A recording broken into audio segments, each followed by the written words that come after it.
Welcome to the Innovation Squadcast, making a positive difference in learning through innovation. Welcome to the Innovation Squadcast. Thanks for making us part of your educational PD journey. In this episode, we dive into the transformative world of AI in education, exploring how Magic School can empower students and enhance their learning experiences. From building and launching your own Magic School room to ensuring a safe and engaging student environment, we cover our top 10 favorite Magic School AI tools for student use.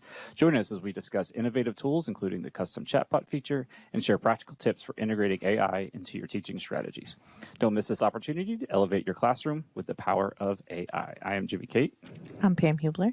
And I'm Eileen Fernandez-Parker. And we are Innovative Learning Coordinators at Berkeley County School District. And, we have been exploring AI this year pretty extensively, going through the top 10 Magic School teacher tools. So if you're interested in that, make sure you go back and look at that previous episode. But, we've definitely seen probably the biggest transformative shift in education with AI. And so here we're looking at ways that we can utilize this tool for students to make sure that we're still allowing for creativity, still making sure that that there's critical thinking involved. But some of these tools can actually enhance those things that we're fearful of losing when it comes to AI. And again, one of the first places that Berkeley County School District teachers can go is right in ClassLink. The AI Navigator has lots of resources right there available for them if they're looking at, looking to introduce this. So there's lots of good visuals in there as well. The one from Matt Miller is a great visual to use. Yeah. The red light, green light visual is a great, and so if you go to that AI Navigator, go to the anchor charts, we have all of that linked into the show notes. So make sure you check out that AI Navigator and find some resources there. Yes. So. And then the other resource we have inside the show notes for you before we get into our top 10 and probably a few more tools for student use is going to be the step-by-step guide from Magic School on how to build a room. It's very easy. It's pretty quick being able to select your rooms. And I think the best part about it is the ability to customize those rooms as well. The ability to lock them, pause them. So there's a lot of really great, practices when it comes to that. But we've got the video in the show notes for how to build that room as well. So make sure you check that out. That video right on the left-hand side when you log in as a teacher for Magic School, there's on the bottom, it's got a little, it has a little rabbit next to it, Magic Student Intro. Yep. So it links right to that video. Yep. So that way it's easy to start. Yep. So find it in Magic School or find it in the show notes as well. So let's jump right into the top 10 tools for student use, and the one that I am starting with, and the one that I think is all of our favorites for the most part, the one that I definitely will demonstrate when I'm working with a teacher when they're a little bit wary of it, is the Custom Chatbot, because you basically have the ability to completely control what the chatbot will give to your students. And so if I'm working with a teacher, I'll be like, well, what do you want what do you want the students to be able to use it for? Well, I don't want it to do this, tell it that. I don't want it to give answers. I want it to prompt them with more questions. I want them to go, give them resources or tips or tricks or strategies, or in one case it was like, I just want them to learn vocabulary. And so you just send them right to that Custom Chatbot, put exactly what you want in. You can embed in their resources like websites or slideshows or documents or study guides that you want them to have. So the chatbot is using that as a resource to pull some of that information. So it's a great customizable, I think, feature when it comes to really making sure that the chatbot is only giving your students what you want. So. Yes. Yeah. And those are things when you personalize those, I think that's the hesitation for a lot of teachers, especially ELA teachers at the higher level, because they're afraid of giving them too much where they want them to come up with the information. So, and I know you mentioned that as far as like what kind of prompts you can put in for students to only get the type of information that you want them to. Right. Like I like to ask the chatbot to only give bulleted lists instead of complete sentences, because then the kids have to create a complete sentence and therefore they can't plagiarize. Yep. So another thing that I saw Jimmy do in a training was he typed in to tell it to redirect students who ask off-topic questions. Yes. And I just thought that was awesome. Yeah, I think that'd be just put at the end of every one of your custom chatbots. And I think this helps too with not having to worry about locking down this room every time, because if it's just a custom chatbot for, so my class, U.S. history, right? It's a U.S. history expert and can answer all U.S. history. So when they go over to Eileen's English class, they can't ask that chatbot any questions that are going to help. Number one, it's going to redirect them back to U.S. history. Number two, it's not going to be beneficial. So that's helpful in having having a room open, not having to worry about, closing it. And not that it's hard to close one down, but it's just one less thing you have to worry about. So, and one thing that teachers might be worried about is not knowing what's going on in the room, but the teacher has full view of everything a kid types in as a prompt and everything that is outputted by the bot. And that's for all of the tools. So I think that would lower the stress level for every teacher, knowing that everything is transparent. Yes. Yep. And those prompts that you put in there as a teacher, you can hide that as well. So that way they're not seeing what you're limiting their questioning for. Right. So, perfect. So we love the custom chatbot. That's our first one. And then our second one, Eileen, is? Yeah, the character chatbot. Yes, another one. So this is really wonderful for all subjects, really, because in science you would study people, and in math you would study mathematicians. Of course, in English you would study authors and actual characters in a book, and then in social studies every historical person. So it's almost like having an interview with the author or with the character. And the one thing that we have to be careful of, though, is that the AI can hallucinate, which means it'll make stuff up. So the kids have to fact check things that come out of it. They can't just use it as fact. But that's a good skill to give kids, to be able to think critically and look at something with a real critical eye. But the character chatbot, you can ask it, what is your favorite meal? It's probably going to make that one up. But, it still is fun, and it just lightens up the atmosphere in the classroom, and it increases engagement, which is what we're looking for. Exactly. Yeah, I think one of the things that Dr. John Spencer said that was really poignant is to make sure that when you use these chatbots, that you reinforce to your students digital citizenship, that this is just a chatbot. It's not a real person. We're not communicating with somebody. It's just a resource. Yes. So, making sure you're kind of limiting that, but when you're thinking about ideas, being able to, have that conversation, that written conversation with this historical figure, and then having the student, all right, what am I going to do with this? Can I turn it into a podcast? Can I make a little summarization of this conversation that I had in a quick little video and, through Schoology? Or can we, make sure that we're doing something with that conversation instead of just getting, a list of it as well. So, there's things that you can create from that conversation. So. Right. I think that would be helpful for the elementary too, because a lot of them do like the wax museum where they're actually dressed up as that person, or it would be interesting to kind of ask those questions beforehand to add to your project. Right. Yep. Wouldn't it be fun to do like a video of, like, I could be the interviewer and dress up as the character and like do back and forth. That could be the podcast. Right. Or have you be the person and I'm the interviewer. It just becomes so much more interesting. Yes. Yeah. So there's lots of ways to really gauge up your engagement. So number 3, Pam. Yes, this is the debate partner. Yes. This is really cool, especially if you're an English teacher and you do Socratic seminars or anything like that. I think this is a good practice step. And for all the other math teachers and language teachers, we got plenty of other tools we do. in there, so stick around. So. I guess you could debate math too. But, you can. Absolutely. You can. So for example, if you click on, in any of these tools, if you click on exemplar at the top, it'll kind of give you an idea of what that does and kind of gives you an example of what you can ask, as far as questions. One of them is like 5th grade, cell phones usage in school. That's a pretty common one. And then you can go through and ask it questions. And it gives you, it's like you're literally debating with a friend without having that, like some people are afraid to do that because they don't want to argue or it's just that they just don't love that. So I think it's a really cool place to start if you are going to be doing any debates in class as well. But also thinking about like logical thinking, if the kids have to understand a process, you could have them debate the opposite and see what comes out of it. Oh, that's true. Like devil's advocate. Yes, exactly. Exactly. And then they're really up at the top of Bloom's with critical thinking. And then again, what's great about this is you get to, number one, see the output history, see what kind of questions, see the responses. They can quickly export those responses and that thread to a doc and attach it to an assignment. So you've got that.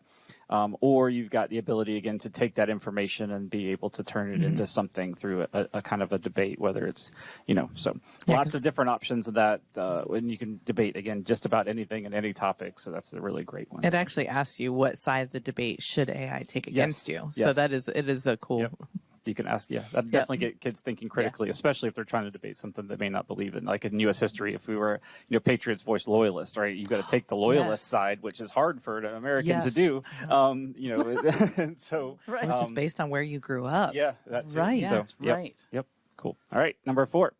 Okay, writing feedback. All teachers work with writing. Even math, the kids have to write explanations for how they got their answer. The writing feedback tool is just a game changer. As a 20-year English teacher at all 3 levels, I was crushed having to grade essays, right? And at the high school and middle school level, you collect 150 to 180 essays, and it could take me a month to get feedback to the kids. But according to John Hattie, timely feedback is one of the top things that kids need for learning. So this writing feedback lets the kids dump their writing into the tool, and then it gives them feedback. And you can attach your rubric to it. We use this at the middle college, and the kids were able to get feedback in 30 seconds, whereas using tutor.com, it took like 24 to 48 hours to get feedback. And so the feedback that it gives is, first it tells you what you did well, then it tells you where you need to focus for growth, and then it focuses on mechanics. And so we ran that through once, and then our second question to it, follow-up, was what grade would I get based on this rubric? So it was very specific in where they would fall, and then kids know, well, I have a B, that's good enough for me, or I need it to be an A, or I have a B and I have a big test coming up, and so now I know where to focus my time. Yes. So those kinds of things are important to teach kids how to strategically work through when they have a lot of work. But the feedback, when I read it, it was so close to what I would have said to kids that it was like having one of me next to every kid. Yeah. And so like you're workshopping with 25 kids at the same time because you have this feedback tool. Yeah. It's really a game changer. It's a pretty tough grader too, based off of the rubrics I noticed too. And I know as like AP US history teacher, I would have loved to have been able to import that rubric, let the students take that first draft essay, throw it through that feedback, look at what the rubric would spit back, and then let them kind of refine it and make it better. And I think it definitely would have increased their writing across the board. So. Yeah. If you have students that have learning disabilities or any kind of accommodations, it's really helpful because then their initial writing will be so much better, and then it kind of takes off some of the stress from them because it's giving them information to help. So that way they don't have to worry about the content that they're turning in as much. Right. Yes. Great. And they can submit it as many times as they need to. Yep. So great tool. Yep. All right, number 5 is the Research Assistant, another great tool that allows for a student, no matter what they're researching, and this also has some customizability by the teacher as well and what's in there, but to really deep dive into a topic to really get a lot of information. Maybe you're doing a Genius Hour project. This gives that option for them to really deep dive into the research part of it, or any kind of creation tool that they're or creation assignment that they're doing. This gives them a good place to get that good information that they then have to go check and critically think about and then turn into something. Maybe they're going to turn into an infographic or a video or a story or a book or something like that. This just gives them a nice safe place that they can go and do that research, and we know that most of the information is going to be a very good place and a very good resource compared to Google, where they could get lost down a rabbit hole of not finding the place. I think this adds a little bit of structure and focus to that. Yeah. And with that research assistant, it can give you actual resources to go to, but it's kind of cool because if you check on it, sometimes the link won't be there anymore or whatever. Yeah. So it is a helpful conversation to have with kids too, as far as vetting the information that they're given. Just because they search it doesn't mean it's going to be right, or even still available. Right. And I know that some people are very worried about the cheating factor. And I just want to point out that when I was in high school, we had to get on a bus and go to the library and look up microfiche, if you guys even know what that is. I do, yes. And then, we ended up with the internet, and now we have, this. So just think about progress. All right, number 6. The language learning tutor is a tool that helps anyone learn another language. So when you think about your MLLs who who English is not their native language, they can be increasing their English through this app, this tool. And anyone who's learning a world language can also do that. English is their first language, and it can help them learn any language in the world. And it also lets them apply. It asks you what level you're at in learning that language. So it really is going to be helping you where you are. So for our world language teachers and for anyone who's working with MLLs, which is probably everyone at this point, this tool really could be a game changer. And it could empower kids to do it on their own. But what if we also had like time carved out for kids to, work in the tool that is their greatest need or their greatest interest? Yep. And then I was just thinking too, there is the speaker function of it so that you could, have the kids speaking that That's part right. of it if you're wanting the kids to practice. And then going back to our first tool, Custom Chatbot, a language teacher could create a custom chatbot to have those conversations and use that speaker tool to help them practice. That's awesome. Speaking the language in a kind of safe and controlled manner. So, Yep. All right, number 7. Okay, go ahead. I love how you can put all these together Yes, too. As far as you can have a room that has maybe those 3 together. Right. So that way it's nice to, and those are the only ones they have access to. Exactly. All right, number 7. All right, the math review. This is for the math teachers. This is very cool because it's not giving answers. Nope. It is just giving students a way to be able to actually get questions to practice their math skills. Yes. And I even put one in where it's just, let's say, 4th grade, 5 questions, improper fractions, and then it will give me some questions to try. And then I even asked it, I said, give me the answers. And it says, I'm sorry, I cannot provide answers. So you don't have to worry about giving them information where they can put in the questions that they're actually supposed to do for homework or practice. It will actually guide them in the right place.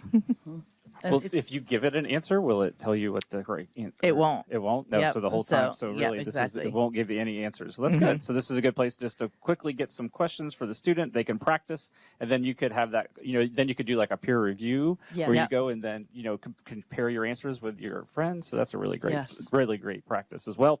Or just one that they can practice at home and then, bring home, say, you could say, all right, I need you to use your math review AI tutor, do 5 questions tonight. It'll be different for every person that probably puts in that prompt, and then bring those back tomorrow. So some of the responses are think about how to represent whole numbers. It gives you literally thinking points. Remember that improper fractions have numerator larger than a denominator. So it's just giving them tips that might help them get the answers. Perfect. All right, so number 8 has 3 parts to it, and we looked at it was hard for us to break apart, and so we just came up with the study options, different tools to help students study for whatever it is. And the one that is called Quiz Me, and basically it is you put in any kind of topic, and it's just going to keep hitting you with different questions. That one, it will tell you whether your answer is right or wrong, and will give you some kind of reasons why it wasn't right or wrong, or what, go through your thinking. So that's a great way for students to be able to practice and get ready for any kind of assessment. And then the study bot, you can use AI as a study partner for an exam or a topic just with that chat, with the chat bot. So you can even put in like the exemplar example, 10th grade, relationships between different organisms in an ecosystem. And then it'll go through all the different ecosystems, and it will give you just all this general information that you might need in order to help you study. And then it asks you questions and asks you to prompt it, and then that continues that on. So it'll keep on asking, like, which of these topics would you like to start with? Right. That's really helpful if you don't have a parent that can help you, especially once you're in high school and your parents can't help you with a lot of the content that you're learning. That's really helpful. Yeah. The third one is called Study Habits, and it is like having a course on how to build study skills. And I put in preparing for World War II unit test in 8th grade, and it gives a step-by-step plan for how to study, starting with create a study schedule, gather relevant resources, understand the key concepts, practice active learning, seek clarification, and it just, it has 8 altogether. So, having kids start there is a really good option. Whereas, some kids are like, I don't know how to study, or I looked over my notes, and they think that's what studying is, Or even bigger assessments, like the exemplar is actually a study plan for the SAT that's in 2 months. Wow. Yes. So it'll literally say Yeah. week 1, setting the foundation, week 3 and 4, content mastery, and it keeps on going. So it gives you, and for somebody like me, I need a long-term plan when it comes to stuff like Right? that. Right. All right. Our 9th Magic School tool is? Oh, this is the idea Yes, generator. yes. This is very cool because, Yes. you get the teacher that is willing to let you do projects, and Yes. then you're like, I have no idea what to do. Right. So then you can go ahead and ask it, like, give me a science project that has to do with animals. And it'll go through and give you some ideas on maybe creating a diorama or a poster and lots of different ideas. And then you can keep on asking, like, what materials would I need for this? And it would really help you. It doesn't give you any answers. It just tells you what to create and what you might need to go through that. So Right.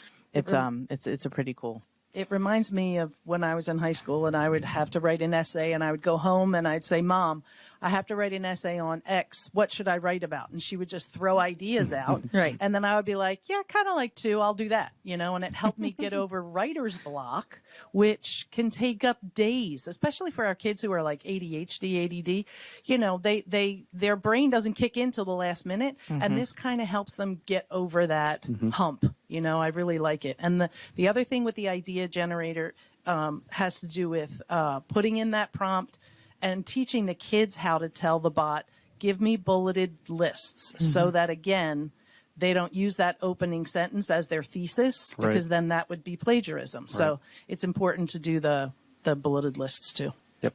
And our last tool, but not least, is multiple explanations. And there's tons of great tools in here. It was so hard for us to come down to the 10. So feel free to explore. None of the ones are bad, but these are the ones we thought could be the ones that could turn into like student creation projects and things like that. And so the last one is multiple explanations. And this is just gives a tool for students to be able to put that topic or that particular unit or that standard into the chatbot, and then it will give them a bunch of different ways of saying things a little bit differently, just in case they're having a hard time grasping the concepts. Right? We always have those students that get it really easily. We have some that takes a little bit more work, and so this could be that a safe place for a student to go. I don't quite understand that, but I'm a little afraid to raise my hand. I'm afraid to ask my friend. Maybe I'll just put this in here, and maybe the chatbot will say it in a way or write it in a way that will make more sense. And I think that's just a good place for that. So. Yeah, and they can also put in their interests. Like if they're an athlete, they can put that. If they're a musician, they can put that, and then it will kind of weave that into the explanation,